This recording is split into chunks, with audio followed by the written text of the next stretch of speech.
Evening and welcome to another Saturday night, which means it's Coveys Grassroots Show. How you doing, Mr. Cove? I'm doing very well, mate. Very well, thank you. 3 points in the bag. Can't ask nothing more than that. Straight in. Mate, it's been a long time. It's been a long time, mate. So to go out there and to put in a performance like we did was unreal, because the team we played, they're no mugs, you know. They're a good strong side. So we was 4-1 up. Well, we went 1-0 down, but we was 4-1 up with a couple of minutes to go, and then they nicked a second at the end. Aaron Waters is on there. Like, his first official game as coach, 100%. Oh, yeah, straight in. He's made 100% start, mate. So it was good, mate. All good. You all right? Yeah, I'm all good. As you mentioned, Grassroots is back. First official week. So just been out and about, just, you know, doing what we all do best, just being around football. And it's just surprising. It's not even surprising. Just, it's good to be back, but also just how much we miss it. Like, just the people, the atmosphere, the smells, everything. Like, I'm sure you tweeted about it and spoke about it before, but we felt every emotion today. I think we felt it was brilliant. It was brilliant. No, I can imagine. Players arriving late, players arriving early, players ringing me early doors. Hold on. Who are the ones that are arriving late? They got no excuse to be arriving late, mate, especially. It's his first official game for us as well as his debut, and he's arriving half hour late, mate. You know who you are. You know who you are. Listen, you know. You're lucky you didn't say names, but you know who you are. Yeah, you know. Listen, no. Dear. But yeah, as I said, it's good. Everyone was buzzing. You know what? Saturday night Twitter after football is unreal, mate. And it's going off again. There's people that agree with the dual edges. There's people that don't still, and there's people that have got battered, and then they're having a go at teams. And there's, you know what I mean? There's people that signed Galacticos and they lost. It's like, fucking hell, mate. Well, that's another question I was going to ask, because I noticed in a few teams there's a few. We might as well use the word ringers, shall we say? Obviously, they can't play for their first official first choice club, but now they're, you know, just getting a run out here and there. You know, how are they getting on? You know what? It's good. Like I've what we signed. I think we've signed three or four that couldn't. That obviously their level has stopped playing now. So we've got them in to help us out. And they done well today. They gave the whole place a lift. We've lost 6 games this season, you know, so I needed to do something anyway. So if I've got the opportunity to bring a bit of quality in, then I was going to do it, regardless of what anyone thought of that. I'm like I've said before a million times, I'm at the club to win games of football, and I'll do that whatever way I can. Of course. Now we're always talking about the return of grassroots football. Now, both of us are on social media a lot, and I saw this clip circling online for a hot minute, and I just wanted to get your opinion on it, because we ain't spoken about it before this. So I'm just going to play it out for you and the people listening and watching this, and then we'll talk off the back of it.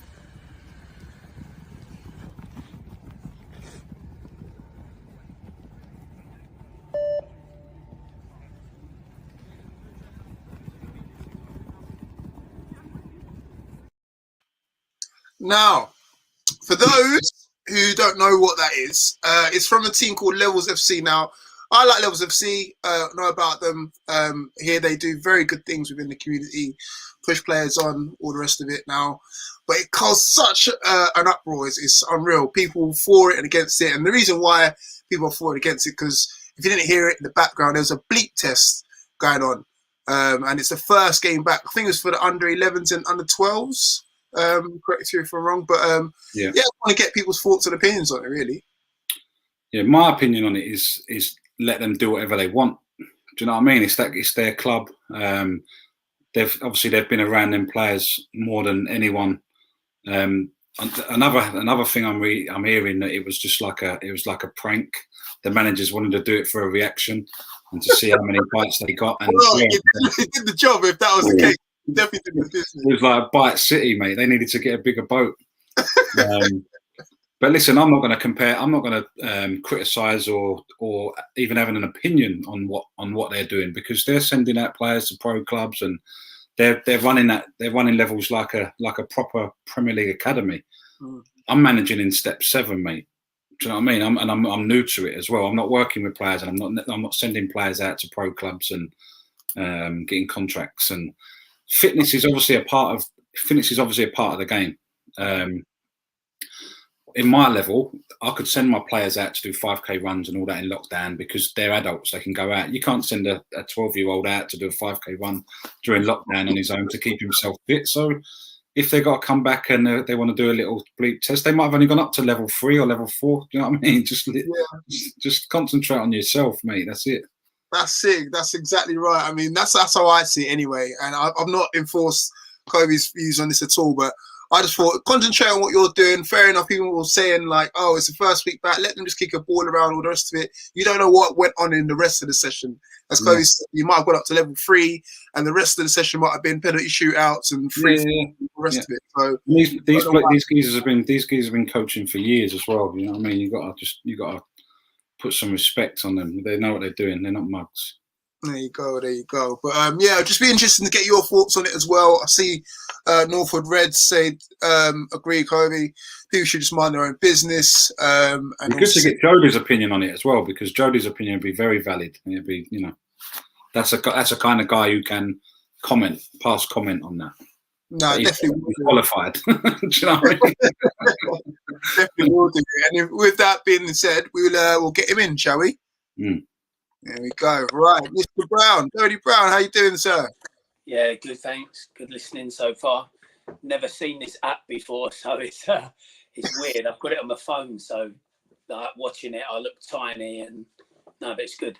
It's good. No, you look good, mate. You look well. It's I've just got a really big head, Joe. You're closer up to it. No, I set this up 20 minutes ago, so I look good. Did you see that video, Joe? Huh? Did you see that Levels video? Yeah, I just saw it come up now. What's your take on that? Yeah, honestly, what you said about let people do what they want, I think that's right in the first place. But if that was something that was happening every training session with kids, you'd question it. You'd go, what, you're doing a bleep test every training session?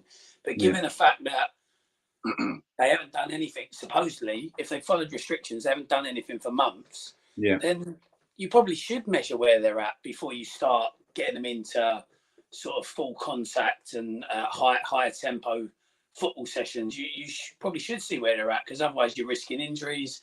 And a lot of kids, like my kids, literally have hardly moved unless I drag them out for 4 or 5 months. So you just throw them on the AstroTurf and say, right, we're getting into a 6v6. You could have all kinds of issues. So I actually, like, as much as I've worked in professional academies and football development and done the various courses for whatever they're worth, I still think you need resilience and strength of character and things like that. And them kids turning up thinking, just have a great laugh today. Mate. If the first 15 minutes you made them do a bleep test, so you made them do a bleep test.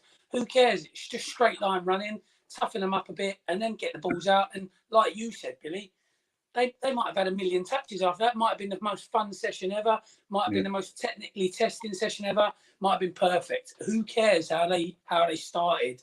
Whether they started with a ball or without a ball. It's the world we live in, though, isn't it? You can't say anything without someone telling you you've said something wrong. Yeah, and these boys are like, these coaches are serious about these boys as well. They're serious about their progression. So of course they're going to want to know what sort of level they're at. I don't know a lot about the organisation, but if they're a professional academy, like looking to develop players for pro football clubs, I'm sure they know what they're doing. And like I say, resilience and character are important aspects of getting into the pro game. If it breaks you to run 15 yards 25 times or whatever it is in a bleep test, then you're probably not cut out to be a footballer. In the academies I worked in Colchester United, Norwich City, and we had young kids with tremendous technique, but invariably the boys that made it had tremendous technique, but they also had really, really strong characters, were really resilient, rose to every challenge you ever gave them. There's this false picture that everything's just done with a ball. It's not. I mean, at Norwich, when the EPPP came in and we were Cat 1, that they had 20 minutes before every session with the sports scientist. No footballs involved whatsoever. Wow. What age was that? Every session. That was all the way through from 9s up to 18s. Wow. Every session. Obviously, it's different what they do. Like the 9s did everything only like movement and coordination related. But then by the time you were 13, 14, 15, they're doing like power work. They're doing body weight work. They're doing acceleration work. They're doing speed endurance work. They're doing agility work. You can't be a footballer if you're not an athlete. So all these experts and gurus that say you can't do a bleep test, of course you can, especially if, for all we know, they tested them before the lockdown, and now they're testing them again on a bleep test to see how much they've lost in that time. No, I see nothing wrong with it whatsoever. If it was every week, I'd have a problem with it. But if it's a one-off because it's their first session back or the first week back, then good preparation. There's a lot of gurus as well. Like a lot of people are thinking that they're Pep Guardiola on Twitter. Yeah, like, I know. Do you know what I mean? Exactly that. Exactly that. It's you get tell everyone else how to coach, but there's no right or wrong. It's becoming like unless you're tying them up and dragging them along the floor or something like that, then that's wrong. It's becoming like a cult. The coaches on Twitter and social media, they're like cults. They're like little cults. You get the ones that like pipe up about the running and they're all right. Ones about playing out from the back. It's all like, Rrr. It's like, yeah, football's evolved now. We've got to do it this way. We've got to do it that way. It's like, no, it ain't. No, it ain't. No, you've got to do what fits for you, exactly. Like I heard you start talking about your club bringing in some players from a higher level. Like I've seen on Twitter, I'm on the Twitter, and there's lots of opinions on what's going on with that. But to put it into perspective, if the Premier League shut down and clubs in League Two were allowed to take Premier League players for free, why wouldn't they? One, they're going to make your players better. Two, they're probably going to improve the professionalism of your whole setup. And three, you're going to be better. You're going to win games. It can't have a negative effect as long as the manager manages it properly. If you've just bombed players and not given them an explanation, then probably those players are a bit upset. But if you've done it right and said, look, I've got the opportunity to bring these boys in, they're going to strengthen the whole place, you're still part of it. I think it can only have a positive effect. Mate, I'm so glad you said that, because I said that about a month ago, exactly the same thing. It's like today, the team we played against today, we lost to them at their ground 3-0. We got battered. They battered us, right? They bullied us. They battered us. They just was 10 times better than us. Today, it was the school I never thought. I've made a few new signings and we battered them. We could have won 5 or 6-1. Yeah. We ended up winning 4-2. But then there was a comment after like, oh, yeah, they didn't have him last year. They didn't have him. I'm like, no, of course I didn't. I improved the side. That's my job. That's what I meant to do. Exactly. Yeah. I don't want to get beat 3-0 every week and 4-0 every week. Exactly. And the thing is that the people saying it would do exactly the same. If they had the opportunity to do it, they would do exactly the same, unless they've got 16 contracted players, which I'm assuming at your level they don't have contracted players. So why, if there's this lad lives around the corner, plays in the Ryman League, contacts you and says, I'd love to play for you, I can only see it as a positive, as long as you manage it properly. As long as, because when he goes, you still need a group of players. So as long as those players understand that he's coming in to improve the whole football club, and for the time he's here, hopefully he'll make a positive impression. And I think it's a good thing. If I was managing, I managed Haybridge, for example. If suddenly there was a load of National League players, I don't mean loads, but like you, 3 or 4 National League players available, why wouldn't I bring them in? They're only going to improve the whole dynamic of the football club. They give the whole place a lift. Yeah, exactly. And all clubs do it. That's the thing. You're reading all this nonsense online and stuff, and everyone does it. Like, everyone brings in loan players. So what's the difference? Like when you get a bit higher, when I was at Haybridge, when I first went there, I took over the bottom of the league. We loaned 3 players from Leyton Orient straight away. No one said, oh, Haybridge aren't allowed to stay up. They signed 3 players from Leyton Orient. That's what the loan system's there for. So hypothetically, that's all you've done, isn't it? You've used a loan system. I know it's not the loan system, but it's kind of what you've done. And it's just good management, really. Like I say, as long as you haven't upset your whole football club and they're all going to walk out, then it's good management. Well, our coach is George Young. You know George. Yeah, I know George, yeah. So he says to say hello to you tonight, by the way. Yeah. He knew he was coming on. Yeah. So, I mean, even having him at the club, he's levels above the step I'm at the minute. But it's like, am I not allowed to bring him in? Exactly. What's the difference? Everyone wants a phone, isn't it? You can bring a coach from higher, but you can't bring a player from higher. It's nonsense. No, he's a good man. He's been successful, and he's been successful coaching in the Ryman League. So you've done well there. Yeah. So Joe, going back to, let's forget about all the nonsense of today. Going back to you, mate. When are you going to get back involved? When are we going to see you back in the dugout?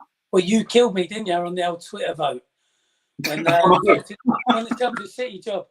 I was heavily linked with the Chelmsford City job, and then you blew me away on the Twitter vote. Mate, that was unbelievable. Clint, so they had a poll for who was going to be the next Chelmsford City manager, and I was with Epping. They're like Division 4 in Olympian, and there was a poll, and I was in it, and I won it. But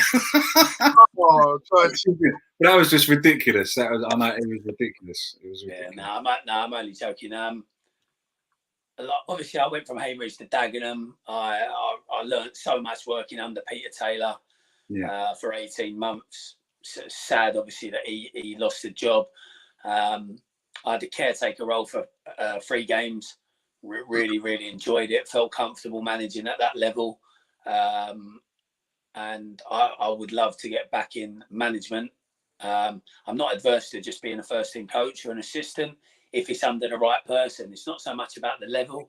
If I'm gonna be a coach or an assistant, I need to feel as though it's like a two-way thing, as in I'm gonna get something from it. So like I liked working under Peter Taylor because I felt inferior is the wrong term, but I felt there was a lot to learn from his experiences. So being around him was, as well as I would work and give him everything, I would also learn a lot for my future. So if I'm going to continue as a coach or an assistant, then I want to be able to take something for the future from it. I want to develop from it. So I don't want to be the person doing everything. I want to be learning from the guy above me as well. But other than that, then I just want to get back into being a manager, and ideally at a decent level at a club that's got ambition. Have you been applying for roles, or are you just waiting for the right to come in? I've never really applied for a job until this lockdown. Yeah. I'd always been in a job and been approached, and that's how I'd moved on. Then obviously when we left Dagenham was just before the first lockdown, when football first stopped.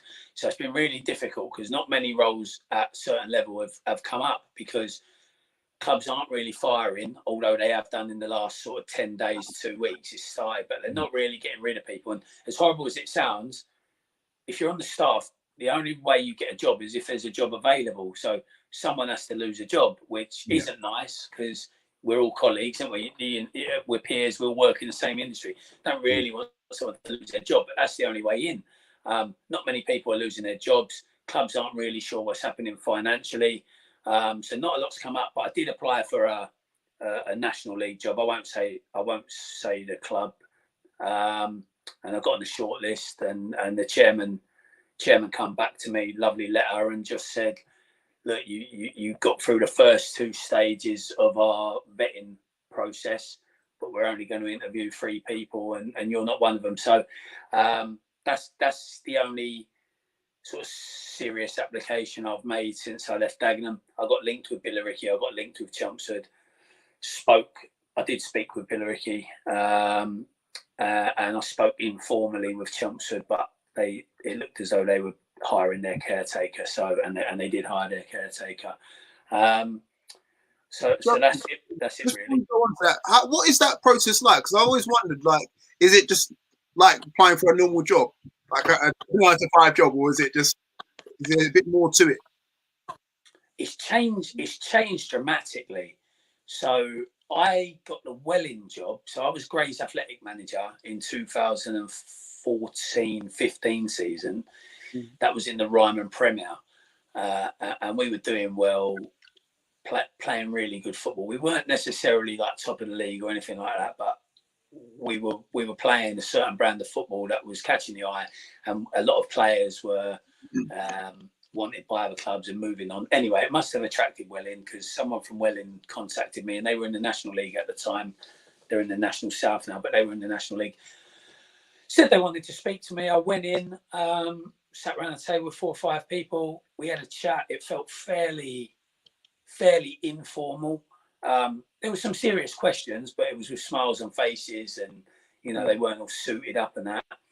And got 2 days later, phoned me up, said, "Yeah, we want to hire you." Took the job, and it didn't really go great. But anyway, then the next interview, then like my other jobs after that were at clubs that I'd been at before, Haybridge, or they kind of like, without, I want to say this the right way, they sort of wanted me. So it was just, they phoned me up. So there was no interview.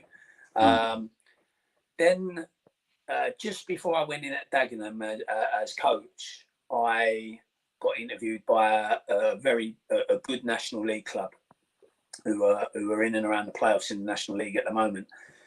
And there was, so first thing, they invited me down to a game. They were playing Aldershot. I went down to the game, met the chief executives and directors and stuff, and it was a 5-minute chat.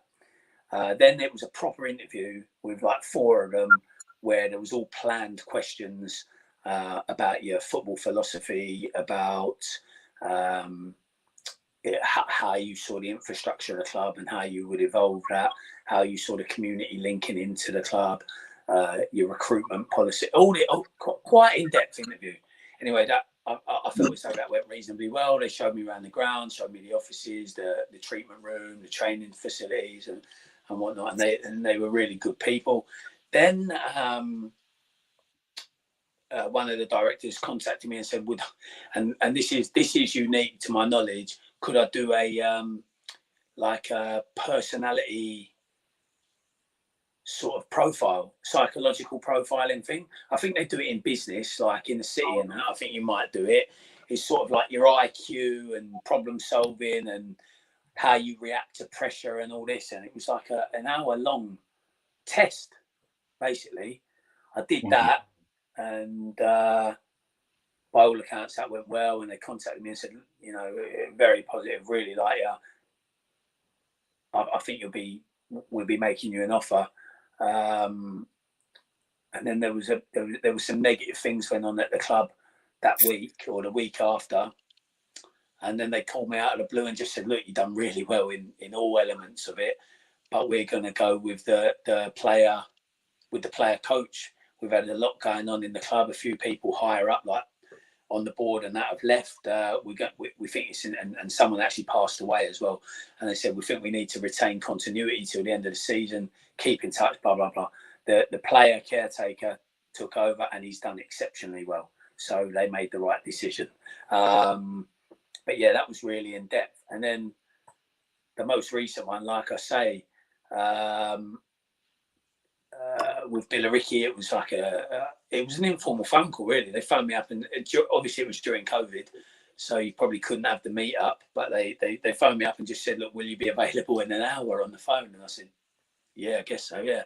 And then there was 5 of them on a Zoom call, sitting around a table, quizzing me, which was fine, but I would have thought normally you would prepare for that kind of interview if you're going to be interviewed by 5 people.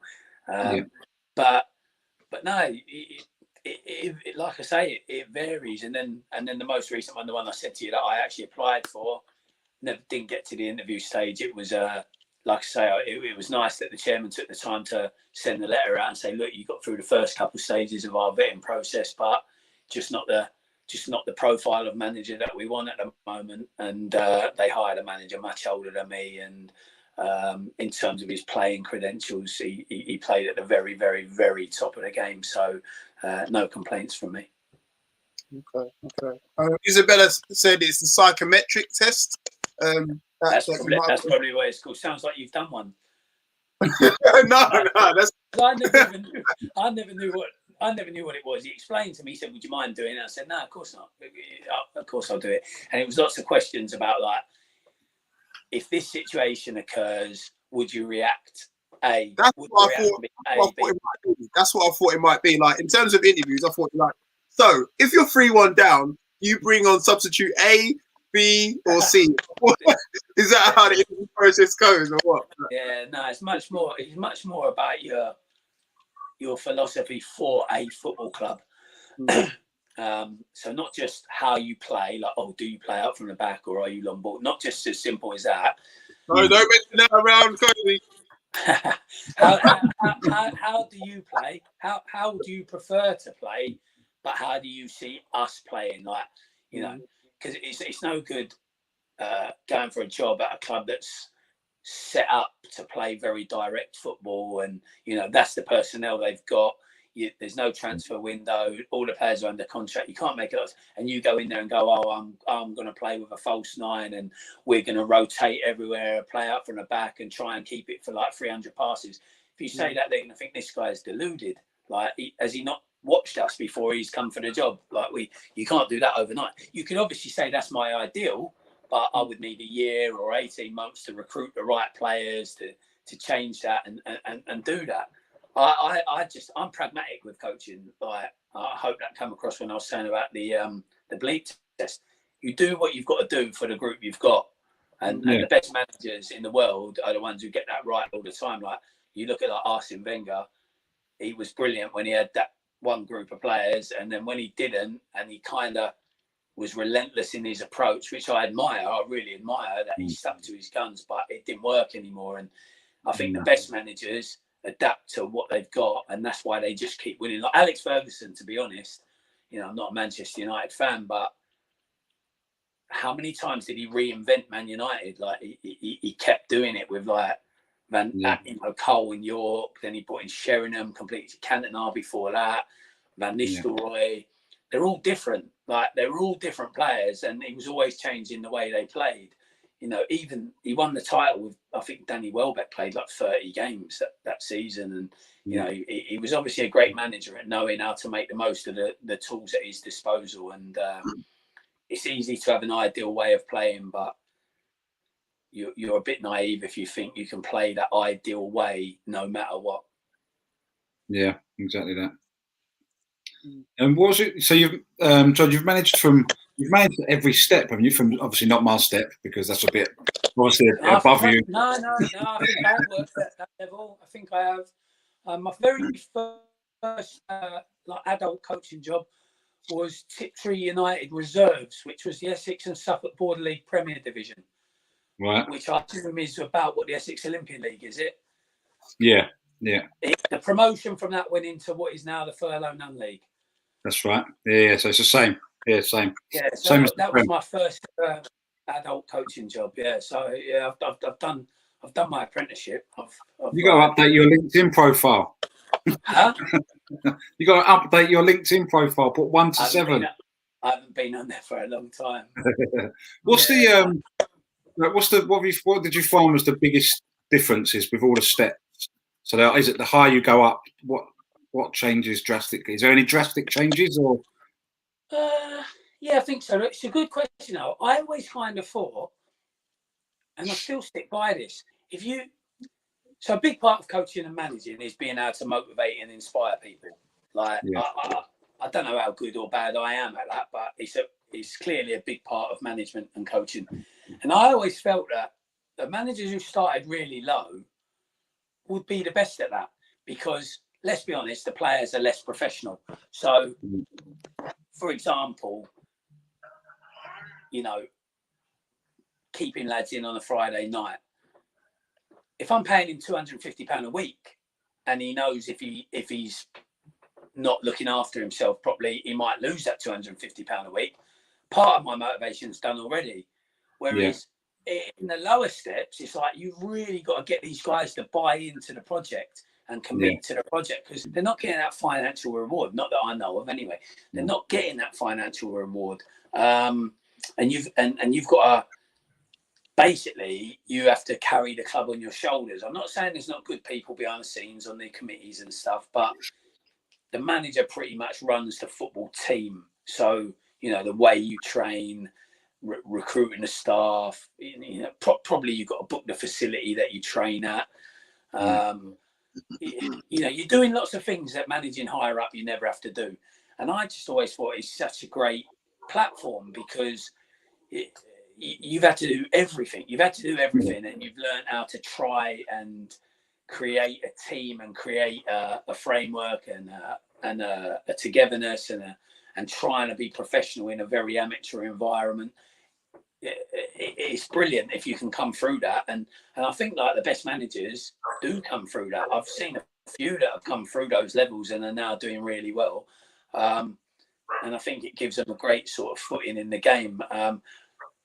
The biggest difference, what I would say, is probably player professionalism. So it is the player professionalism. I think the higher you go, like for example, Dagenham, you know what you've got every day. It's full time.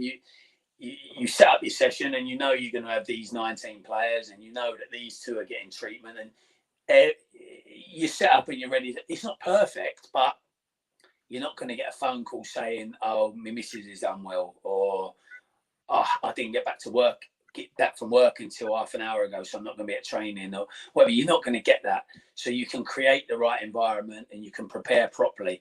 And then you go down to say like the National South and the Ryman Prem. They're very good. They're very committed, but still every now and then you'll see that lack of professionalism, and then they're lower down. And like where I started at Tiptree Reserves and sort of where you're at now, sometimes you've got to plan what you want to do at training or what you wanted to work on, or even the night before a match, and you lose 3 or 4 or 5 people, and it's very hard to remain professional and do the best you can in that sort of situation. So yeah, I would say the biggest difference is the professionalism of the players. Oh, he's disappeared, is he? I bored the life out of him. I'm sure you haven't. So what have you been doing? Obviously you're not currently in management now. What have you been up to now? Like, have you been trying to kind of keep yourself active and ready for when the call comes in? Yeah, it's so hard. So normally what I would do is I would contact the contacts I've got and say, look, can I come in and watch training? So, I've got various friends in coaching jobs in the professional game. So I would say, can I come down to the training ground and watch and basically observe, just to learn and pick things up and see how other people work? But because of COVID, all training grounds are locked up to the public. So I haven't been able to do that. So I almost had like a complete break for a period. Played some vets football, like I actually played today, to be honest, which is fun, and it's nice to remember that football is just fun. Don't always have to be a job. I think that's something you do forget when you're in it day to day. So it's nice just to have fun, not be in charge, not have any responsibility, just turn up, cut the socks.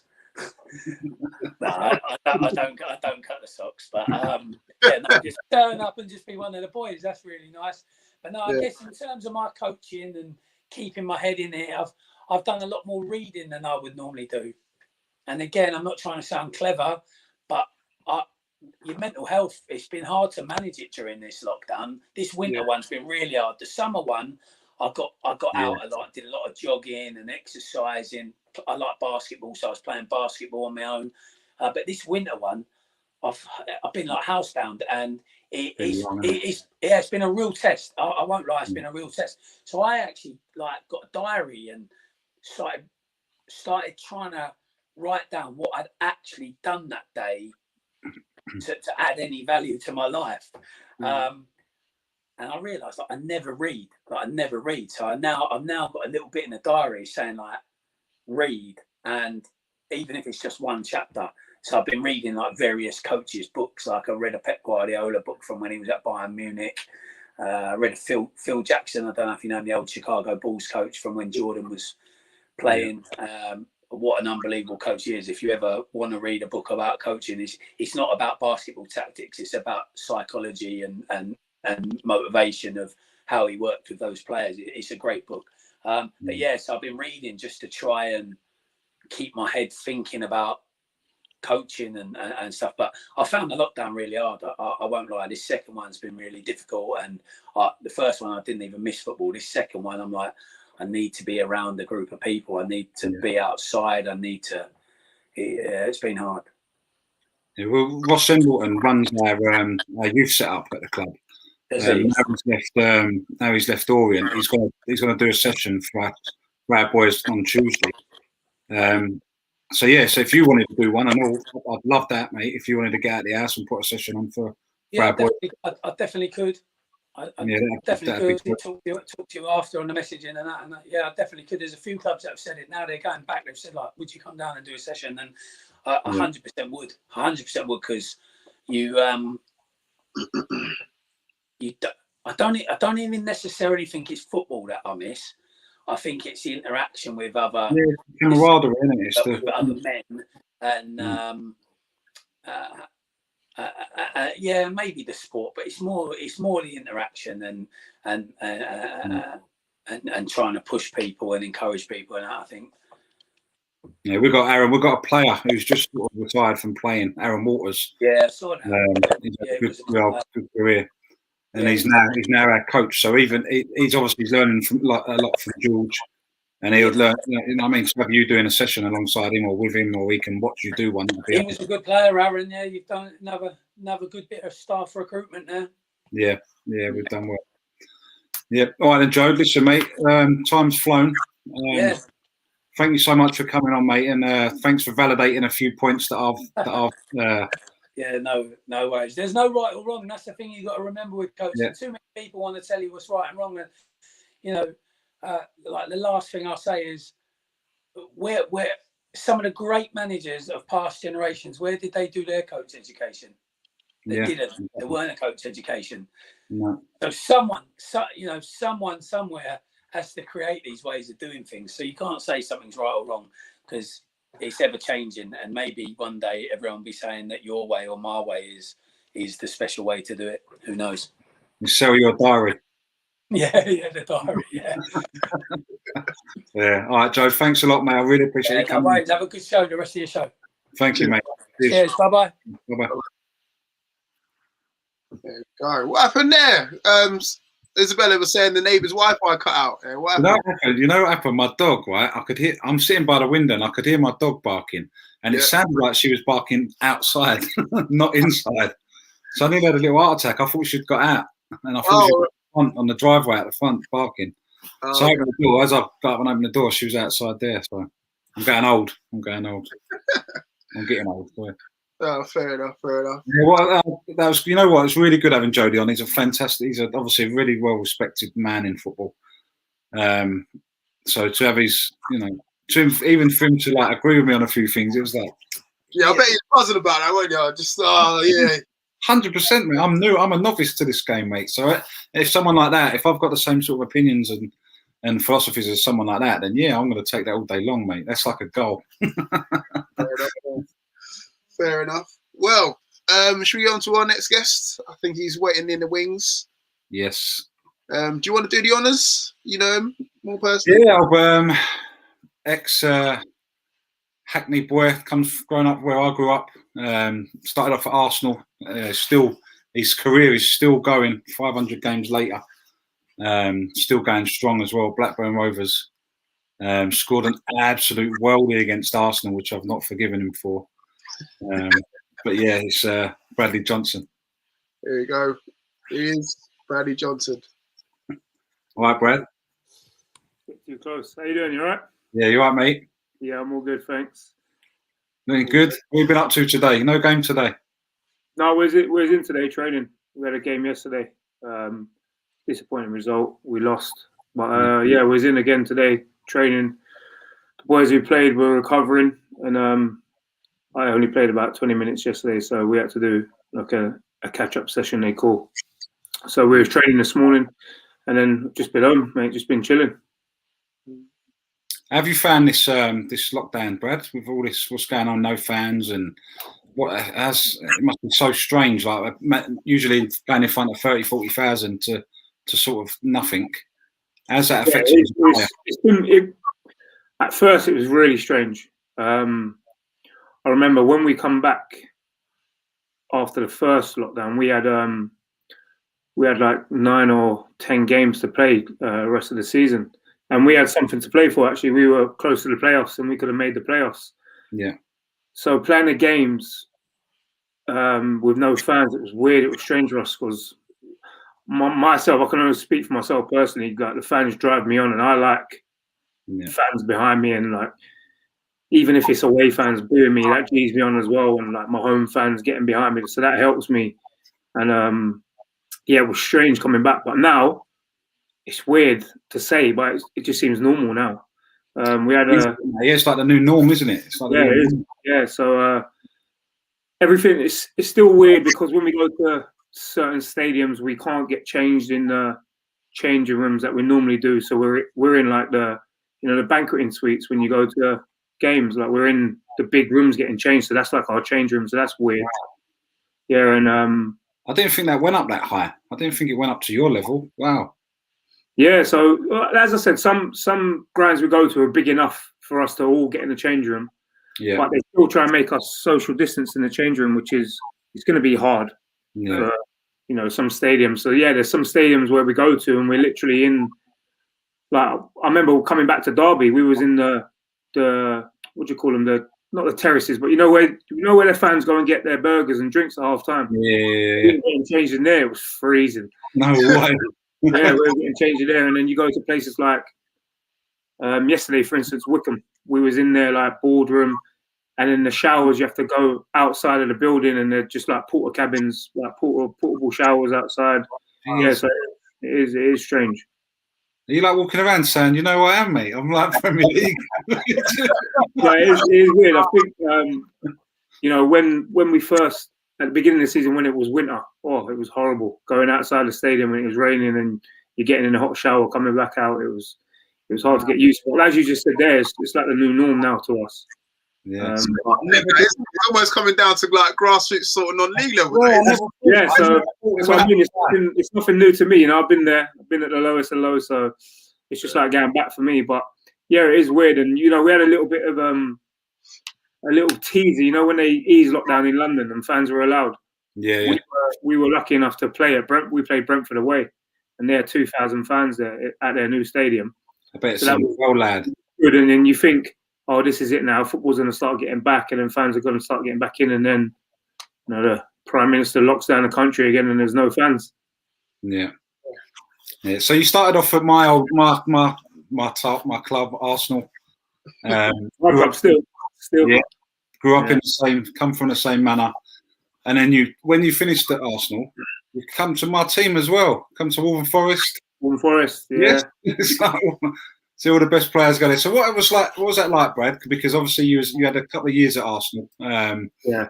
And then obviously you're a young man. You're probably thinking then, this is it now. I've done it. I've made it. And then wallop, it's gone. And then it was like that. And as everyone knows, that growing up as a kid, being at your boyhood club, I was there for 5 years. I was there from 10 till 15.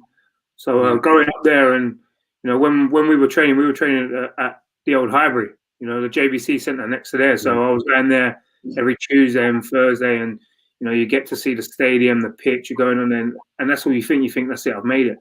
Yeah. And getting released at 15, I got released at the time where they were handing out the YTSs, and I didn't get one, and it broke my heart.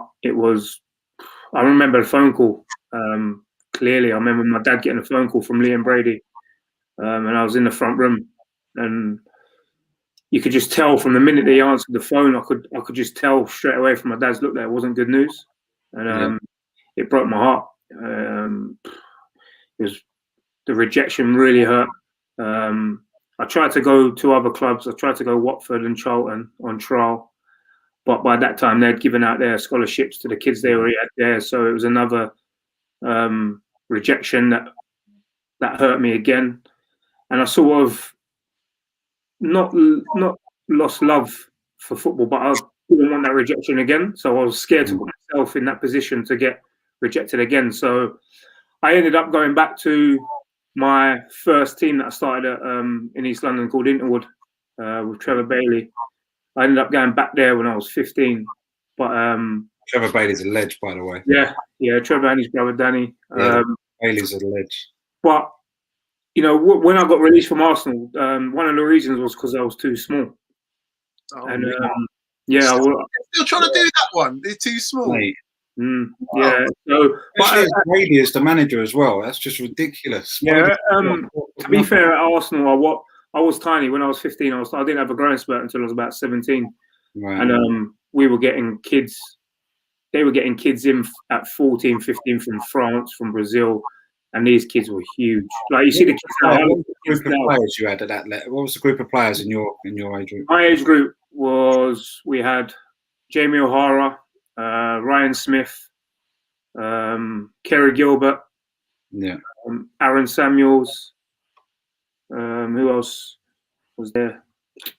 I think that was it out of my age group. I think Kerry and Ryan were the only two to progress into the first team at that time. And then it's a thing that's what I always say to kids as well when I speak, because I do a lot of speaking for like Premier League, for people just getting released. I always say to them that when I got released from Arsenal at 15 and 15 lads got the contracts that I worked so hard for to get, and I didn't get one, I thought it was the end of the world. Only 3 of them players ended up making a career out of football. So it is hard, but it's not the end of the world. But I went back to my Sunday League team, and again, being released and being so small, I went back to Interwood. As you say, it was grassroots football, and being at Arsenal for 5 years, I obviously learned the technical side of the game and everything. But when I went back to Interwood, I found the physical side hard because I was so small. So going back to Interwood, leaving there at 10 years old, going back at 15, everyone expected me to be this superstar. When I left Interwood, I used to play up front. No one believes it. I was a striker up front. I scored so many goals. So when I went back there, everyone expected me to just walk in the team and be the same Bradley Johnson I was at 10 years old, come back in at 15 and do the same, score like 40 goals a season. But it wasn't to be. I found it hard, the physical side of it. I just found it hard. And again, that sort of knocked my confidence, because in my head as well, I felt, I'll go back to Interwood, I should be the best player there because I've been at Arsenal. As you do as a kid, you think you're going to be the best, but I wasn't. And I found that hard as well. And, you know, going back there, it's sort of having that rejection from Arsenal and then Watford and then Charlton, then going back to Interwood and not being the same player that I thought I was going to be and everyone else thought I was. I found that even hard as well. So, I'd say I sort of lost interest in football at 15 for maybe a good 18 months. It didn't take me till I was about 17 to really get back into it. You know, I felt comfort with being at home and hanging around on the estate, being with my friends. I just felt comfort there, and you know, ended up going down the wrong path. And again, going back to when I was at Arsenal, being at secondary school, growing up in secondary, I went to a school in Walthamstow called Ormscott, and being there, I felt I weren't an angel in school. I'm not gonna sit and say I was an angel, because as a kid, I just thought I was going to be a professional footballer. So when teachers were telling me to do this and do that, I was just like, "No, I'm going to be a footballer, so it don't matter." So I think that sort of caused me problems in school, and every time I got in trouble at school, I think because when you go into schools, Arsenal weren't letting me play for the school team in case I got injured, and the district and stuff like that. And I think the PE teacher at the time didn't like that. So everything I had done was he just tried to punish me. So when I was getting in trouble at school, instead of calling my mum and dad and telling them I'm in trouble, he would call Arsenal and call Roy Massey. Yeah. And he wanted me to get punished, wanted Arsenal to punish me by not playing me. Wow, yeah. That is dirty. Who is that teacher? Name him now. Yeah, no. You had like 2 sets of parents, and basically you had your mum and dad to scold you, but then you had the Arsenal ones just to like. Yeah, so when I was going training at Arsenal, Roy was pulling me, and like they were saying, "What's going on at school?" My dad didn't even know that I was in trouble at school. My dad was like, "What's going on here?" And Roy was like, "Yeah, I had a phone call from the school." So I was getting punished at Arsenal. Well, I wouldn't say I was getting punished. They weren't punishing me. They were just having a word with me and saying, "Listen, you got to concentrate on school and stuff like that." And I think the teacher wanted Arsenal to literally say, "Oh no, you're not playing this week until you start behaving in school and stuff." So I was getting in trouble at Arsenal, and then my mum and dad were finding out. Then I was getting in trouble at home, and I thought I was just getting in trouble from everywhere. And like the only outlet for me was football, and that's what I loved and that's what I enjoyed. So when I ended up getting released from Arsenal, going back to school, all the teachers were laughing at me, saying, what are you going to do now? And I know how silly it sounds, but it was like that. And then within 3 months of me getting kicked out of Arsenal, I got in trouble again at school. I kept on getting in trouble and getting suspended and stuff. And then the final straw was they just excluded me from school. So I got kicked out of school at 15 as well. So that rejection really hurt me. It spiraled my life, just went on a downward spiral, getting released from Arsenal, getting kicked out of school. And then I was in no man's land, really. And then so I enrolled in Woburn Forest College and done a sports science course there for a year. But at the same time, I was just hanging around on the streets with my mates, not doing much. And at that time, I was at Interwood as well. And it was a case of when I could be bothered to go training, I'd go training. I wasn't really, like, football wasn't at the forefront of my mind. It was just, I got comfort and I felt loved by my mates back home and on the estate, and started getting in trouble and doing stuff that I shouldn't be doing. And I think getting kicked out of school, doing that. And then it was about 16 when, growing up on the estate where I'm from and in the area that I'm from, everyone knew who I was. And like Bradley Johnson, he plays for Arsenal, he's going to be a footballer and stuff. So that went against me a bit, and I got in trouble. Not got in trouble, but I grew up on the estate where another estate was always fighting. You know how it is in London. You know, estates fight estates, and it was just another estate from around the corner who didn't like where I grew up from, and they was always fighting. And I got caught up in the wrong place at the wrong time, and because of who I was, I felt it was that because of who I was, and I was a footballer, Bradley Johnson at Arsenal. I ended up getting rushed and I got stabbed in my legs at 16. And you know, everyone, because it's just a tight community, everyone knows everyone. So it was like, after I got stabbed, it was, oh yeah, we've ended your football career, like the other kids from the other estate. So wow. It was only until then. So at this time, I was at Deptford College at the time doing an apprenticeship in carpentry, because at the time where I wasn't taking football serious, my dad said to me, like, listen, what are you going to do? Why don't you do an apprenticeship? Because, you know, I come from a working class background family. All my family are tradesmen and stuff. So my dad said to me, why don't you do a trade? And I said, I'll do carpentry. So I enrolled in that, done carpentry at Deptford College. I had to go there 2 times a week. And then the plan was go in college twice a week and then you get a job and you work 3 times a week. But I couldn't find a job. So from the 3 days that I wasn't working, I was had to go to Greenwich and go to like the job finder centre and go in there and being on the phone, call up companies, see if I can get work and stuff. So in between that, trying to do that, I was just, as I said, hanging around with my friends, and then got caught up in that. But at the time, I was still at Woburn Forest. Well, Interwood turned into Woburn Forest. You know, Barking Abbey College. Yeah. Dave Muir took over at Woburn Forest, and they sort of went into Barking Abbey College. But so I was playing for Interwood until I was 16, and then when the kids left school at Interwood, they enrolled in the Barking Abbey college course. But because I didn't get any grades, I didn't do my GCSEs or anything, I didn't sit any exams because I got kicked out of school and I just went straight into college. I couldn't get into the Barking Abbey College. Right. So the boys at Interwood, I say Woburn Forest, the boys at Woburn Forest who were at Barking Abbey joined up with Woburn Forest.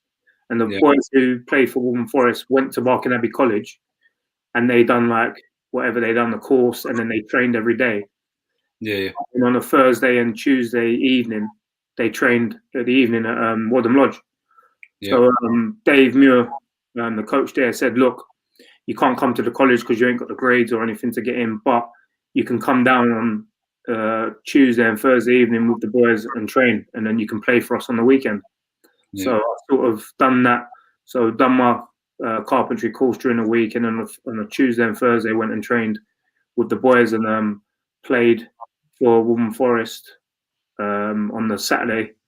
And then it was about that time where you said when I broke into the first team at a young age, and then sort of that happened to me, the stabbing, and it sort of put me back. And I remember that really was a wake-up call for me, getting stabbed. I know where I'm from and where I grew up, people was like, oh, what are you going to do? You're going to retaliate or stuff like that. But, I was never, I never had the heart for stuff like that. It was just a group of my friends who I grew up with in school, and we just hanging around. I was never really involved in sort of the stuff that they were doing.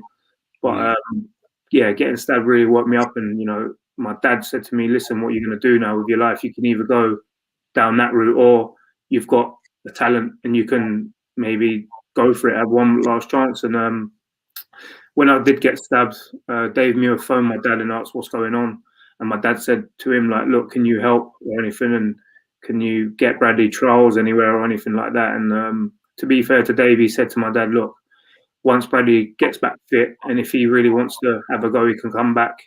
And if he carries on doing well and plays for us, I'll make a few phone calls and call a few friends. So it took me about 2 months to get back fit. And after the stabbing, it really made me get my head down and have another go at football. And, I got my head down, got back fit, went back to Woburn Forest, and broke into the first team, played a few games. I think it was in the Ryman, North Ryman or something like that. Yeah. Played a few games there. And then, to be fair to Dave, he made a phone call and got his friend Ricky Duncan at Cambridge to come down and have a look.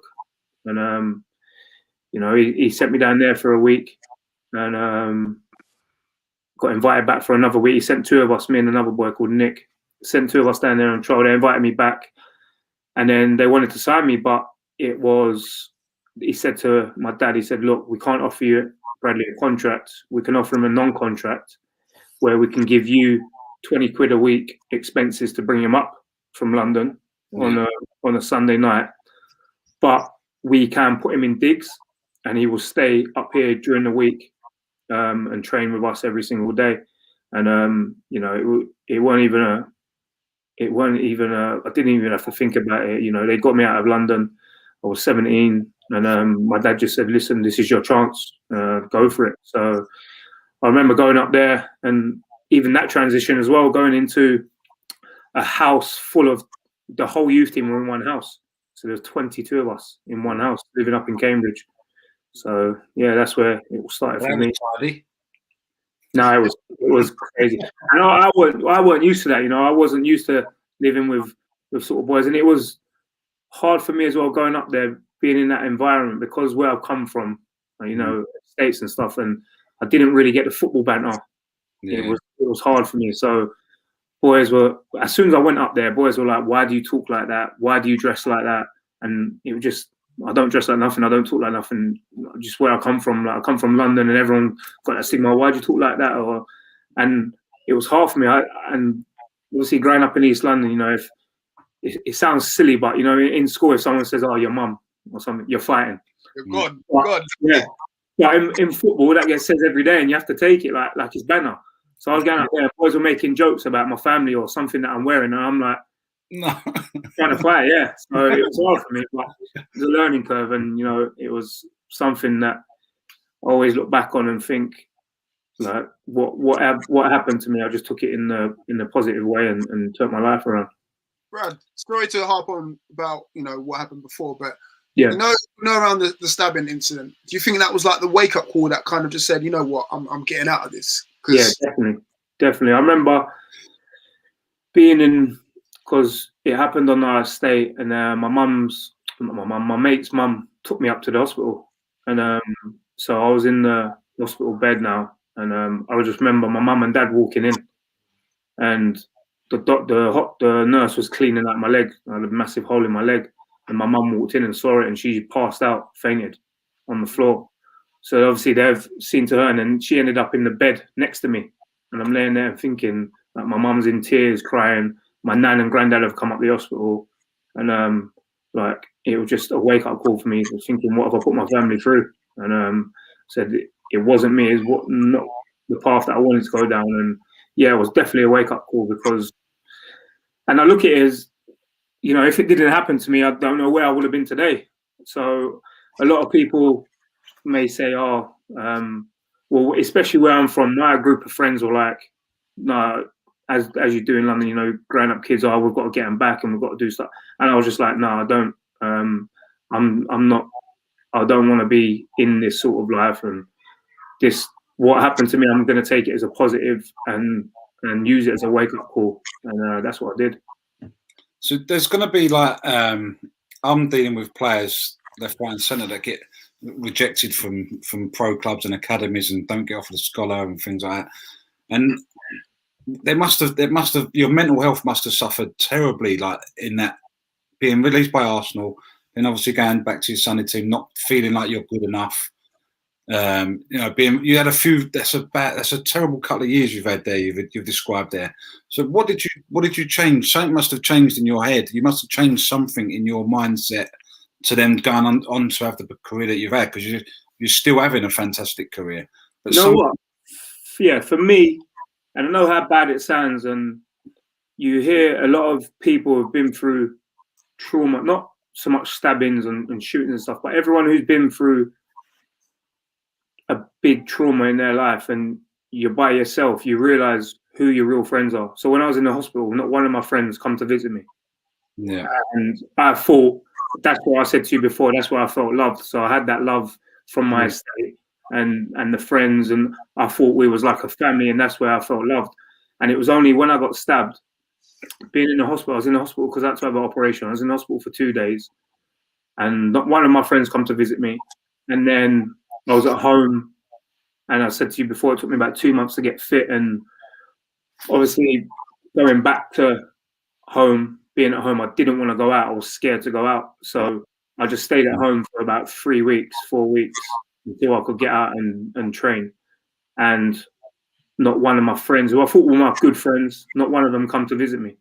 And the two people who come to my house was, I'd say he's my best friend now, Darren, who I speak to now a lot. He's my best friend. He come to visit me, and it's cheesy, but a girl who I was seeing at the time, she come to see me, and that girl now is my wife, and I've got 3 kids with her. Wow. So, yeah. So they were the only two people to come and see me. And I always say this to kids. They're like, "Oh, what was your biggest turning point and stuff like that?" And it was just changing my surroundings, really, changing my circle of friends who I thought were there for me. And when, as you say, shit hit the fan, they wasn't. And that really, that sort of woke me up to say what people are really there for me, because I never had. And that's why I speak about it a lot now, because a lot of people coming out and speaking as well. And I always speak about it now, is like the circle of friends around you. You know, if I had people around me when I was 16, 17 saying, "Listen, Bradley, don't get involved in this, don't come here. You're a footballer, you shouldn't be involving yourself in this," and stuff like that. I never had people like that. So yeah, I never had no one to listen to. So that's why I always try and say my story and say to these kids, listen, like, you know, you think you're doing the right thing, your friends and stuff, but, you know, when you say it gets real dirty and grubby, you realize who your real friends are. So for me, yeah, it was changing my circle of friends and just having positive people around me. You know, I had my best friend around me. I had the girlfriend who I was seeing at the time around me, and, you know, they were real positive people, and I had my parents as well. And, you know, they made me get my head down and you know, they all knew I had a talent in football, and they made me get my head down and do it again. That's unreal, mate. I can't believe you've known your missus that long. Jerry didn't tell me that. Jerry didn't tell me that. Yeah.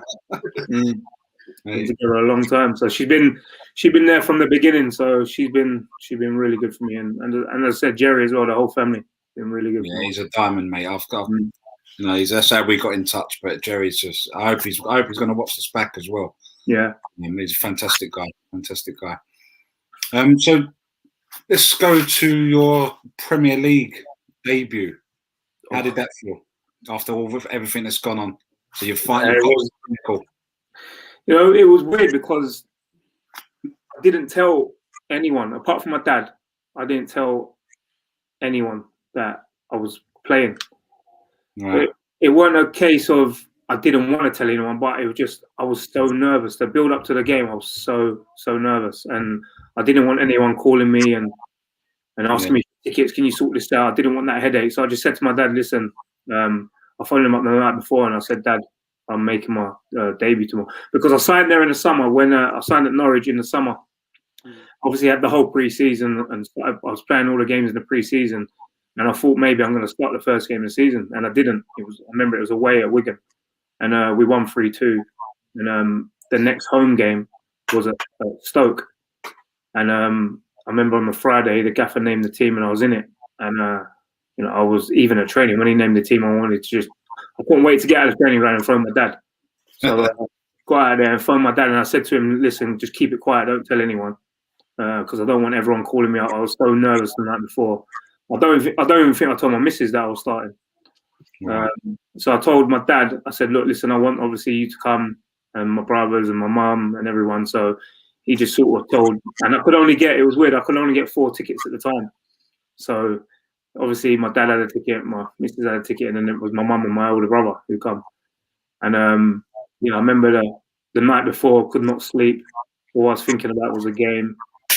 And even like games now, when I have big games now, the night before you can't sleep because you always visualize what you're going to do the next day. And yeah, that night so restless, I could not sleep. And then waking up, I was just looking at the clock, thinking we had to be in probably at 1 o'clock, and I just wanted 1 o'clock to come so quick. But I remember because they got promoted the season before, so this was their first season back in the Premier League. The drive into the stadium, like everything was all about the game. Like, we're back in the Premier League, and I remember driving up the motorway. There are banners across the motorway, and I'm thinking, "Wow, this is going to be huge." And I went there, and the stadium was full. And yeah, it was, as I said, for everything that I've been through, to be actually finally put on a shirt and play a game in the Premier League, it was amazing for me. Was it quite emotional? Did it all come back to you like that? Did you have a moment where you thought to yourself, "Wow, you know what? This is I've been through hell to get here"? Yeah, it's strange because after the game, I had my engagement party back in London. It was at Wanstead Rugby Club. So after the game, I went back there, and all my family were there. So it was like they were there celebrating my engagement party, but everyone was just talking about me making my Premier League debut, and it was surreal. So it didn't have a moment leading up to the game or anything, but I think the evening time when we were all together celebrating and had a few drinks, and I could just tell how proud my dad was and my mum was of me making my Premier League debut. I think that was the moment of that evening. Although it was my engagement party, it didn't feel like that. It just felt like a party for me making my Premier League debut. And as I said, everyone was there. So Jerry was there, my wife's family was there, everyone was there, and there was loads of people, and all we were speaking about was me making my Premier League debut. Was Jerry on the decks? He wasn't a DJ at that time then. Yeah. Did it stop at 10:30 though for match of the day, or what? The party? No, I made sure I recorded match of the day. Made sure I recorded it. Yeah. So when you was at Norwich, what was it like living there? Because obviously you mentioned when you was at Cambridge, it was a bit of a change in reality coming from London up to Cambridge. So what was life living out in Norwich, especially now as you're a Premier League player? Then? Yeah, it was going back to the Cambridge one was hard. Going there from obviously where I've come from and going up there, it was totally different to London, Cambridge. But then after Cambridge, I moved to Northampton. I lived there by myself. And then I moved to Leeds. So Leeds was similar to London, where it was a big city. Whereas Cambridge and Northampton weren't so much of a big city, but Leeds was a big city. So I loved living in Leeds. That was a big jump as well, Northampton to the Leeds. Oh, yeah. It was a massive jump. Yeah, massive jump. It was weird though, because we were still in the same league. Yeah. Leeds was still in League One. So it wasn't a massive jump as in like the leagues that we were playing in. Yeah. But it was a massive jump in the quality of players at the club. Yeah. And the quality of like the facilities and everything. I remember driving into Thorpe Arch, the training ground at Leeds, and it was compared. Like, I'm not going to disrespect Northampton or anything, or Cambridge or anything like that, but at Northampton, our training ground was our stadium. We'd go to the stadium, get changed there, and then our training ground was next to just one pitch next to our stadium. And then at Cambridge, we'd drive to the stadium, get changed, and we'll have to drive to the university or train at the university and stuff. So to go from that to a club where you've got your own training ground and it's huge, and it's like the building's like a leisure centre. You've got your own swimming pool, your own gym, like a David Lloyd gym, canteen. That was the biggest step up for me. And as soon as I heard Leeds were interested, I had a few clubs at the time interested in me, but I went down to Leeds and saw the training ground, and that was it for me. I knew how big club Leeds were, obviously growing up watching the match of the day, and Leeds were in the Premier League when I was growing up. So I knew how big a club it was. But when you go there and see the training ground and see the stadium, Ellen Road, it was for me. It was like, not I've made it, but this is where I want to be, and the hard work begins now. Like, I've worked hard to get there, but it don't stop now. But then, what sort of time did you feel like you arrived? Was it at that moment where you thought, like, I've arrived? Like, I know you're playing Cambridge, Northampton, but Leeds United, albeit being in League One, as you said, like the history of them. Like, do you feel like, yeah, this is it now? Like, yeah, it's weird. I won't say going to the club. I think for me, how I grew up and what I went through in life, to be bought for money made me like really think, wow, like someone's actually invested in me. Someone wants to pay money for me to play for them. And I got bought for £250,000 from Northampton to Leeds. And I remember driving up and my dad was like, you've been bought for £250,000. But for me, I was just like, oh yeah, I've been bought. But my dad was like, do you know how much money that is? Like, it's a lot of money to where we're from, do you know what I mean? He was like, a lot of money. And I was like, really? Yeah. And that was the moment when, not I thought I made it, but I thought, right, I should be proud of myself for what I've done now. But I know that I always had that self-belief that I was confident, and I always knew my value, and I always believed that I would play in the Premier League. But to be bought for money, and then obviously, like you say, the size of the club, Leeds United, that was a moment where, not I thought I made it, but I was proud of myself. It's interesting you said that, bought for money. Like, do footballers feel that pressure? Because obviously the money went up when you moved club. I think you got bought for what, 7 mil? Yeah. Pressure, like, oh wow, like this much worth 7 mil now. What's the sign off fee at 10%? What? Yeah, I wish. No, yeah. With the price tag, comes the pressure and the expectation. And for me, I'm not going to sit here and lie. I felt the pressure from when I come to Derby, because the season before, when I was at Norwich, it's the best season I've ever had in my career. I scored 15 goals from midfield, got Player of the Year, got us promoted, played at Wembley, and went up that way. And then getting bought, going back down to the Championship. Obviously, everyone was expecting, Bradley Johnson's coming now, we're going to get promoted. And I felt that from the day one that I signed at Derby. When I moved up here, I lived in a hotel for 3 months up here, and everyone just come up to me and was like, we're going to get promoted this year then. And I was like, well, yeah, I'll try. I hope we do. But, when in football, within like, I say fans, like, you don't understand the game, but the other fans who just think, oh, well, we paid this much money for him, you got to get us promoted. And I think that year, what didn't help us is that they broke their transfer record twice in one window, Derby. So they bought Tom Ince for, I think it was 5 million. And then about 3 days later, I bought me and then broke the transfer record again. So they spent a lot of money that window trying to go up. But, the Championship, I've said it many a time before, I've played in every league going probably in this country. And the Championship is the hardest by far. Harder than the Premier League, yeah. Yeah. Okay. How sweet did it feel, although you support Arsenal as well, but how sweet did that 35-yard banger on the top corner, how did that feel? You didn't even celebrate much. That was ridiculous. We were losing. Yeah, come on. I know it was. And that's probably why I didn't celebrate, because it was, if I'm honest, it's against my club and I love Arsenal.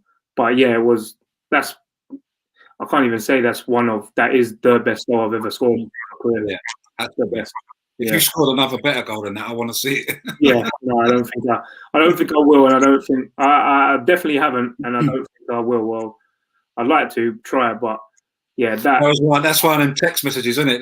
Tweets you put on Twitter. Yeah, lost 5-1, but scored an absolute one.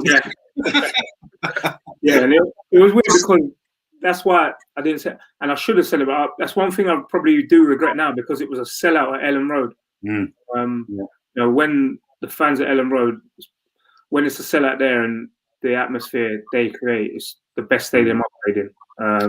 You know, the fans are sellout there, and obviously we were losing at the time, but when I scored the goal, the whole stadium erupted. And when you're losing and you score a goal, all you think about is getting the ball back and put it on the centre spot and let's go again. We're going to win. But I should have celebrated. But yeah, it was them Arsenal Leeds FA Cup ties. They've had some unbelievable FA Cup ties in the past.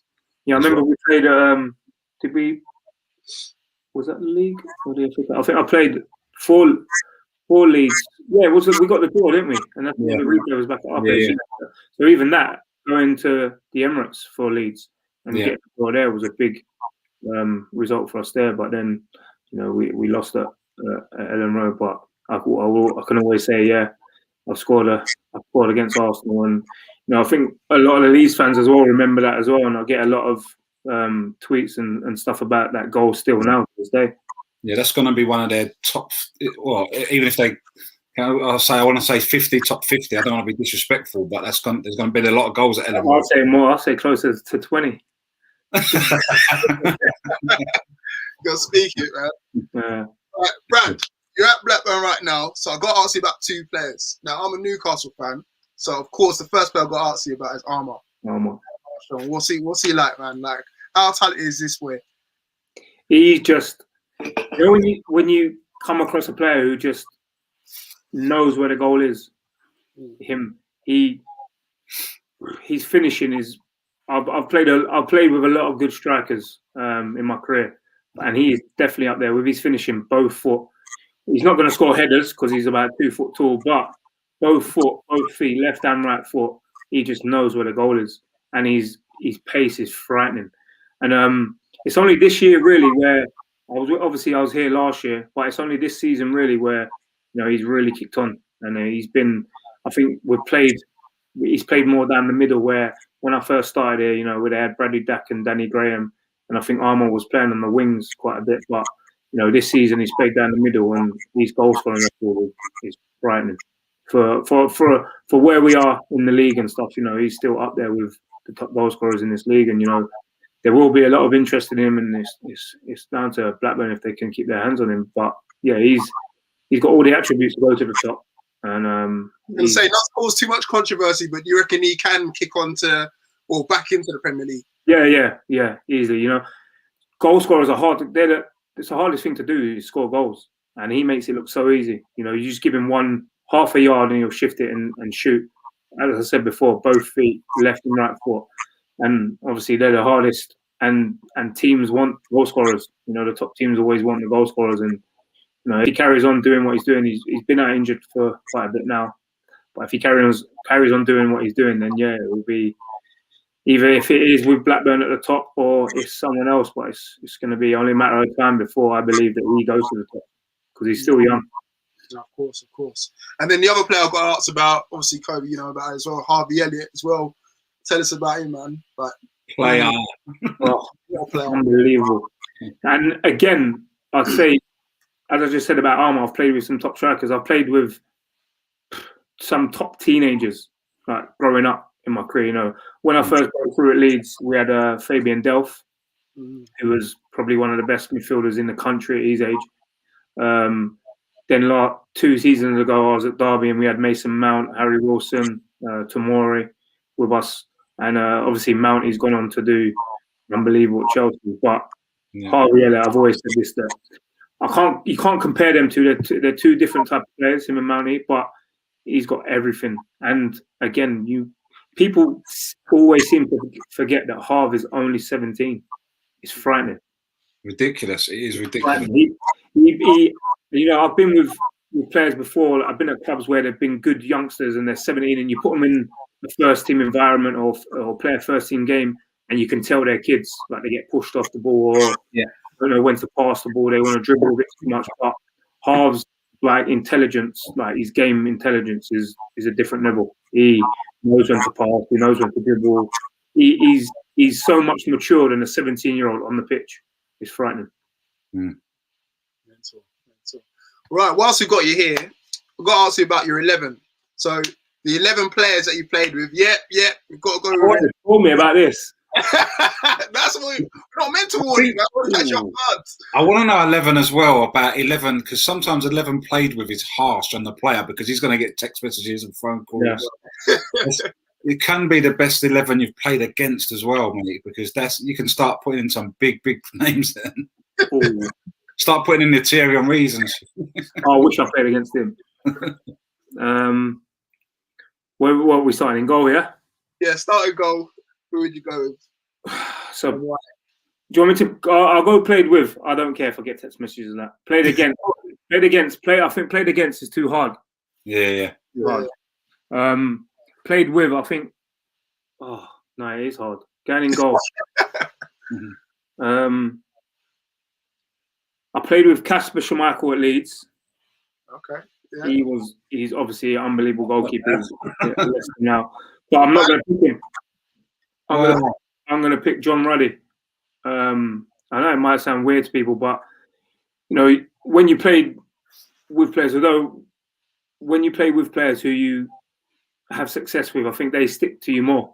And you know, not many people know this. That when I started at Cambridge, John Ruddy was at Cambridge, and I lived with him in the digs. So he started at Cambridge. Wow. And he went on to Everton from Cambridge, and then we met back again at Norwich. Spent 3 years in the Premier League with him. He broke into the England team in them 3 years, and then we got relegated, and then I had a promotion with him as well, and he was unbelievable. And, so yeah, I'd say John Ruddy in goal. Right back. You put me on the spot now. Right back, I played with. WhatsApp groups popping. Right back, I'm going to go with again a player I've had success with is Russell Martin. Yeah. He's manager of MK Dons now, Russ. Yeah. Again, he's been at Norwich for many years. He was there before I got there, and he was there after I left. And he's loved at Norwich. They call him the Norfolk Cafu. But again, for someone like him who's had a similar journey to me, who's had to work up through the leagues and establish himself in the Premier League, as you know, he played a lot for us at centre back, and he'll probably be, if he hears this, he's probably going to be upset that I put him right back, but because he always call the Norfolk Cafu and be upset about being better right back. I know, but he always play centre half. He's doing well at MK Dons as well. He's establishing he's stamping his ethos on MK Dons, the way he wants to play. And you know, when I joined Norwich, you can, you know, when you meet players and you can always tell they're going to be a manager. Yeah. He had that in from then. He was always so intelligent about football. The way he spoke about football to us in the changing room, and you could always tell he was going to be a manager. And the way that he dealt with that clip in the press, that Plan B and Plan A. Yeah. You know, it's true. You know, and I spoke to him after that, and he was like, "Listen, like," he said, "What am I teaching my players if 1 week I'm telling them to do this, and then because I'm getting pressured from the fans and stuff, then we think, oh, okay, we're going to go to this. I'm not teaching them nothing. They're not learning anything from me." So he said, he's just one of them. If it's like any manager, you know, you got a way of playing, and if it don't work or you ain't got the players to do it, then at least you can say you've tried your way. And he's sticking to his guns. And, you know, I've seen some of the goals MK Dons have scored this year, and they've made like 40, 50 passes, and they've got the best pass success rate in Europe, I think, and they're in League 1 or 2, aren't they? So him, right back, centre back. I'm gonna go Seb Basson. Yeah. Again, I played with him. It's weird. I've done 11 before. Most of the lads I pick are from Norwich because, again, I've had success with him. So Seb Basson, I'm gonna pick him. He was unbelievable that year that we got promoted. And, obviously, being at Newcastle and Tottenham speaks for himself. You know, he was a good player. He was a Cameroon international. He unbelievable for us. He was one of them players who looked older than he was. Well, he said he was younger than me, but if you look at him in training, you'd think, no, you're definitely not younger than me. The way he moves his knees and stuff. And now, bit Seb. Other centre back, I'm going to go with Richard Keogh. Okay. Who I was at Derby with. So underrated. It's rare. The way the game's going now, you see a lot of them. Like you see, like your John Stones and like I'm going to say ball playing centre halves. But Keys has been like that from the moment I've played against him. When I was at Norwich and he was at Derby, he was always wanted the ball and he'd always drive forward with the ball and like he'll create stuff. And what typical him was when we played Leeds in the semi-final playoff. I think he set up our winning goal where he broke forward, made a 1-2 in midfield, and he would do that every week. And he got a lot of stick for it because him being the last line of defence, if he made a mistake, the other team would clean through. And he, as I said, if you don't try stuff, you're not going to do it. And he always tried to play the right way. Yeah. And I think what gave him that as well was under Steve McLaren, the coach that he had here, he always wanted you to play. And Steve McLaren was one of the best coaches I've ever worked under. He was he was like Ross, had no plan B, he just wanted you to play out from the back. And he didn't care if you made a mistake, Steve McLaren. He would just be encouraging on the sideline. If even for me, when I played underneath him, I was holding role. And he was always used to say to me, "You're the most important cog in my team. I want you to get on the ball." And I remember making a mistake against Newcastle away and it led to a goal. And I was distraught coming at half time. I was like, "Sorry, lads." And he was like, "Jono, don't worry about it. It's the way I want you to play. You're going to make mistakes. But I'm telling you, if you keep on doing it, you're going to set up more goals than you make mistakes." So, Richard Keogh as a ball playing centre back, him.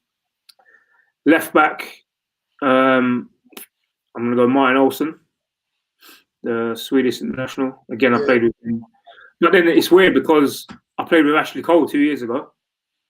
What? Derby, isn't it? Yeah, so... Hold on. So you're playing Martin Olsson over Ashley Cole? No, I'm not. It's weird. Is that the headlines, Bradley? No, for me, it's... It's going to go mental with this. He was come to Derby when he was on not his way down, but his last season in football. He retired that year. He played probably a handful of games for us, and obviously I didn't see the best Ashley Cole that I grew up watching. Yeah, obviously, it wasn't Chelsea Ashley Cole. It was Derby Ashley Cole. Yeah, exactly. So I'm going to go with Martin Olsson. Okay. Again, he was in the promotion-winning side with me at Norwich, and I played that promotion year. I played left wing, and so I'm obviously not an out-and-out winger. So I'd always tuck in midfield and he would always overlap. So I had to give a lot of credit for him because he done my work going forward. He was up and down that line and I was just cutting in. I was saying, go on, I'll overlap. And then I'll get in the box and he'll cross it and I'll score. So, he set me up a lot of times. So I'm going to go with Martin Olsson. Midfield, I'm going to go with two sitters in midfield. I'm going to go with... yourself in there if you want as well. No, I won't put myself in there. I'm going to go with Fabian Delph. Okay. As I said to you before, when I was at Leeds, he broke through. He was, as I said, one of probably the best teenagers breaking through in England at that time. And, he's gone on to play for Aston Villa, play for Man City, win the Premier League, play for England. And, so I have to put him in there. And he's still a good friend of mine. I'll go with him. And the next holder, I'm going to go with Alex Tetty. Oh, yeah, from Norwich. Norwich, yeah. Yeah. He was... It's so hard to do what he does I don't think he goes very underrated unless you're a midfielder and you understand the game. But for a midfielder to not pass forward is probably the hardest thing to do. Didn't he score one screamer as well? Huh? Didn't he score one screamer as well? I remember. Oh, he's got a screamer against Sunderland, volley. Yeah. Yeah. He just done the ugly work that just goes unnoticed. He'd break up everything. And it always pass it safe, pass it sideways, pass it backwards, but it went unrecognised. And he broke down a lot of attacks. So he was solid for us, and he's obviously a Norwegian international. And you don't play for your country without being half decent. Yeah. So he was good. Then I'm gonna go 4-2. I'm gonna go 4-2-3-1. I'm gonna go on my left. I'm gonna go with Robert Snodgrass. Again, I played with him at Leeds and then at Norwich, and he was one of them players who just so he looks slow, but he's not. He'll beat about 3 men. Yeah. He's not. He's just one of them players who just, I don't know. Maybe it's his posture. He had like a hunchback when he was at Leeds, and he never looked quick or anything. But he could get a ball in a phone box, and you wouldn't be able to tackle him. He's one of them players, right? He's one of them players that you're gonna, when he retires, you're gonna look at his video and you're gonna be like, "Wow, this player he was." Yeah, some goals and some assists that he done for when I was playing with him at Leeds. He was really good that season that I was with him at Leeds, and then obviously he come to Norwich and play with him again, and then he got his move to Hull, and then he's had some bad injuries in his career. I think he's on his knee really bad. But then for him to come back from them sort of injuries, just goes to show his character, and he's gone on to have an unbelievable career. Yeah. And then in the hole, I'm going to have a little magician, we call him, Wes Hoolahan. Wow. Again, another player who, unless you play with him, you don't realise how good he is. He was unbelievable. And I think anyone who played with him would put him in their 11. He was just a magician, and then we used to call him the Irish Messi, Norwich. He was that good, and he's still going now at 40 years old. I think he's still playing at Cambridge, and he's still there. Yeah, but he was unbelievable. Well, such a good player, so small, but him and Grant Holt for them 2 seasons when they was at Norwich together tore up the championship. In the Premier League. So then on the right, I'm going to have Nathan Redmond. He, again, that promotion season, I'm always going back to it, but he was vital for me because the way we played at Norwich, with me being on the left, his job was to, when he got the ball, he knew to beat his man and cross the ball, because he knew he had me, who was in the box, and then we had Cameron Jerome and Gary Hooper, or maybe Lewis Grabban, 2 strikers, and me in the box. So he set me up.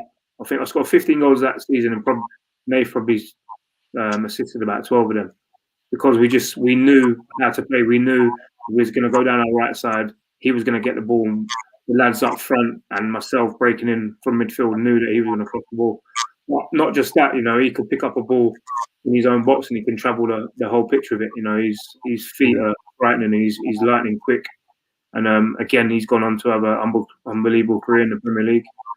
And then up front is probably the hardest one for me, because I've played with so many good strikers, but I'm going to go with Jermaine Beckford.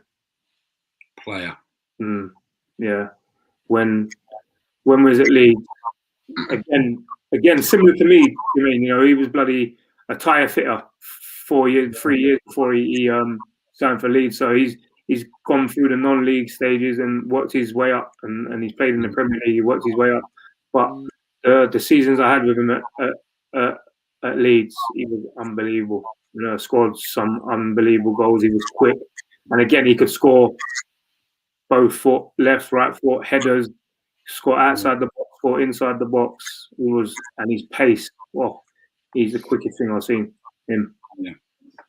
But again, I've missed out some good strikers. I missed out Holty. If he sees this, I'll probably get a text off of him. Who's the manager? Oh. Careful, you got a game next week. Me. Oh, I've done my badges, so I'm a qualified manager now, so I can manage them. Is that something you're going to go into, Brad, when you stop playing? Think you want to go into? Yeah, I think it is definitely now. If you would have asked me 5-6 years ago, I would have said no. I weren't interested in it at all. But I've done my badges now, as I said. I've done my B and I've done my A. And towards my last year at Derby, I actually went and done coaching the under-12s and under-15s. Yeah. And I loved it. I think that's what I want to do, coach kids, because as I said, me growing through what I went through, because I think I can relate to a lot of these kids nowadays, and Lots to give back. Yeah, and I definitely want to give back. And it's football's all I know, really. So when I went into the under-12s and under-15s, it was hard, a learning curve for me, but I enjoyed it so much. And I think, I'll speak to all my managers when I've had so many managers. At Derby, I had 8 managers. So every manager I've had, I've really speak to them and spoke to them where did you start? How did you get into management and stuff?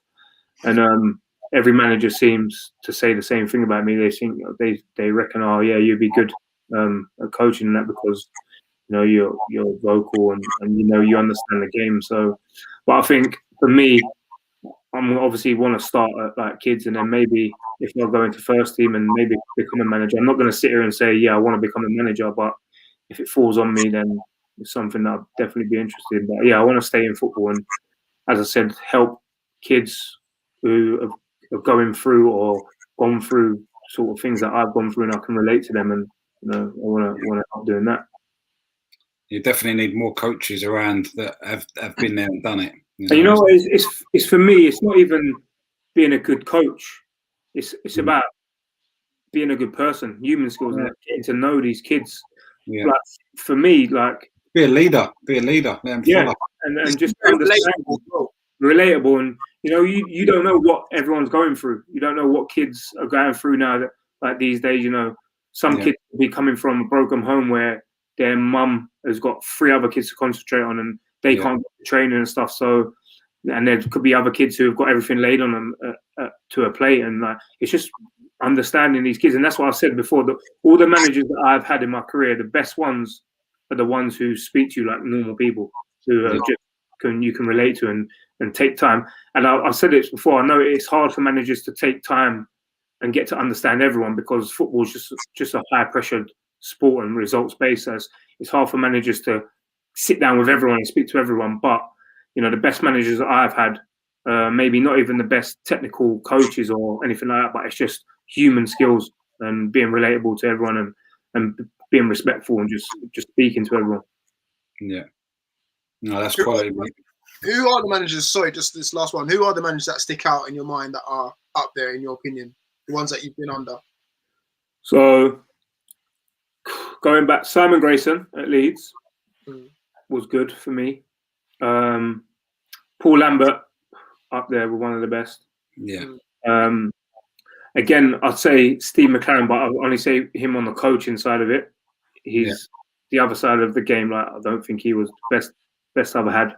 Alex Neil at Norwich was really good. And Gary Rowett at Derby was good. He was just one of them people who just understands you and you can speak to him like he's your mate. Stuff like I still speak to him now. He lives around the corner from me, so I get on with him really well. Yeah. I've had so many good managers who are good coaches. Like I've had Stuart Gray, who's at who I had at Northampton. He's at Fulham now. He's an unbelievable coach. Yeah. He was a manager at Northampton, but I think he's gone back into the coaching at Fulham, and I think that's where he feels comfortable. And he was an unbelievable coach, so he's gone down that route. What other managers have I?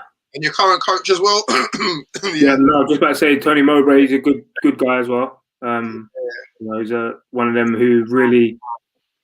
I think that's his most his downfall is that he loves everyone so much and he wants to keep everyone so happy.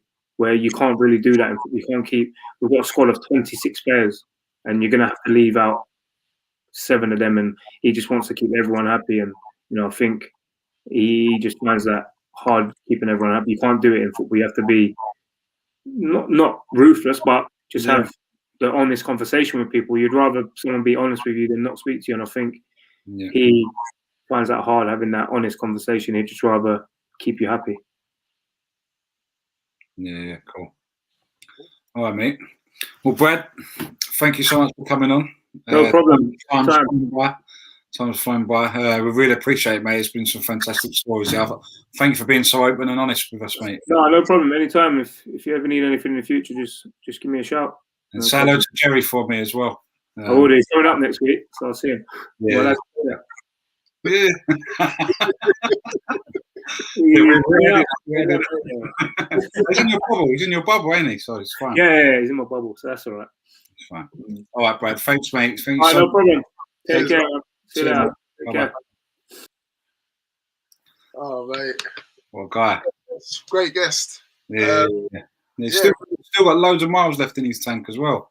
Probably go on to like 700. He's going to go on to easy 700 games. Wow, that much. Wow. Like, yeah. Well, he's broke the 500 now. He broke the 500 already. Wow. And look, he still looks like fit as a butcher's dog. There's so much more to offer by the sounds of it. Obviously, yeah, definitely. Part of his journey going into coaching as well. Just great to hear such an open and honest conversation. Start to, well, not even finish, but to where he is now. I didn't get to Aaron Waters' question. Who was the other left back? I think it was Kurt Smith. Was the other keeping Ashley? Was in front of Ashley Cole. I think it was Kurt and his baseball bat. Yeah, thank you all for watching and listening. I hope you enjoyed that, and I hope you enjoyed the first week back of Grassroots Football, the first of many. Yes. And I'll tell you what I want to do. I don't know if you're up for this, Clint, but maybe an hour tomorrow if you're free. You gotta let me know. I'm filming tomorrow, mate. Unfortunately. Oh, mate, I need to get on. I need to do something. I need to get some people on and talk about what happened today because there's some stories about today. Oh gosh. Well, maybe we'll get someone. Maybe we'll get him on next week. Maybe we'll get him on next week. Save it for next week. We'll save it for next week. Yeah. Yeah. As always, thank you guys for watching and listening. As always, make sure you like, comment, subscribe, and we'll see you all next week. Enjoy the rest of your weekend and enjoy tomorrow as well. Hope you get the result that you deserve. Yes. Peace.